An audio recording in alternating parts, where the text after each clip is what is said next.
Hi, this is Sam Beau, the Health Queen, reporting today from SeaWorld, and I'm actually going to talk to you about stress and how as parents we can better manage our stress. There's a direct paradigm between our stress levels and our children's behaviour, and I don't know if you've noticed that before, but certainly the more stress we get, their behaviour escalates, and ironically enough it's usually their escalating behaviour that leads to our rise in stress. So if we can learn to bring it down in all sorts of situations, we'll have much better control over their behaviour and certainly how we feel and the quality of our lives.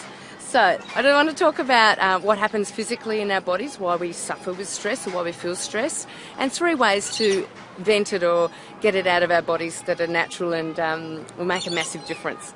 Okay, so the first thing, if you imagine for a minute going to cross the highway and I come up behind you and blindfold you, I want you just to feel the symptoms or feel how, just kind of tap into that. What you'll notice at that point in time is your heart will be going boom, boom, boom. You'll have those stress responses I'm talking about. Your blood pressure's going to go up, you're on alert, you're highly aroused, and you're probably freaking out a little bit. So there's a heightened emotional state as well.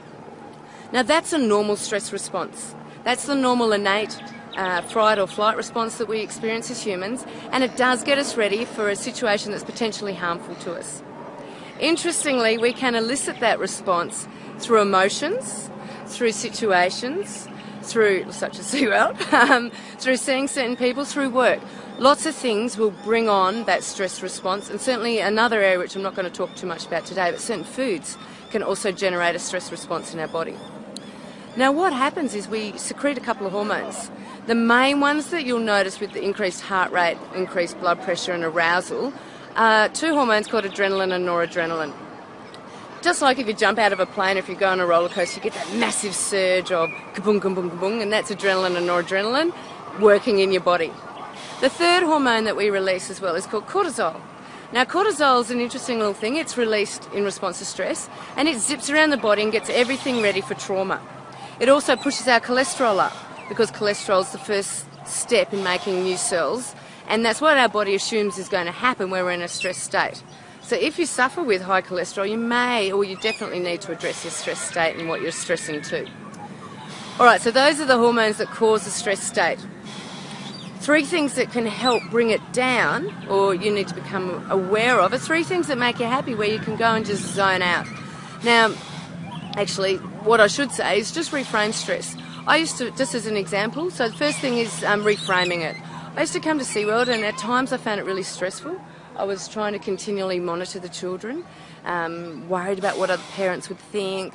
I was probably quite tired when I was coming here.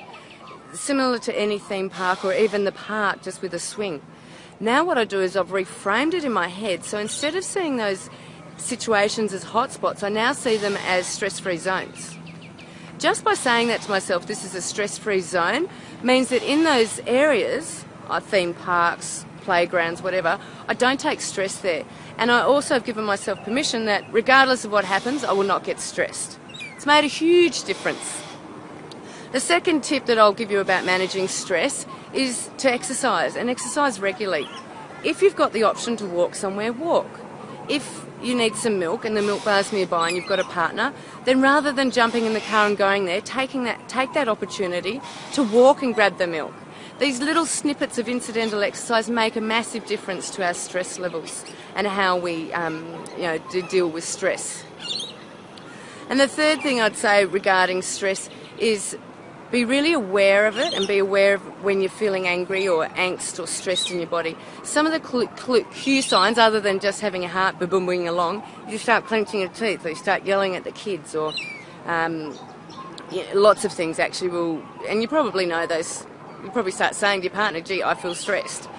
When you start getting those things, that's when you really need to ramp up the me time. That's when you need to start saying, look, I'm doing a lot for you guys, I'm actually going to take some time out for me.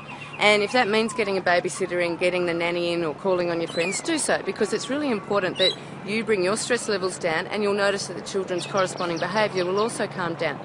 So you're doing not just yourself a favour, but you're doing the whole family a favour. Anyway, if you'd like more tips on this, I did do a webinar and it's got a workbook in it, because I have found over the years that stress is quite addictive. That's on the healthqueen.com.au shop.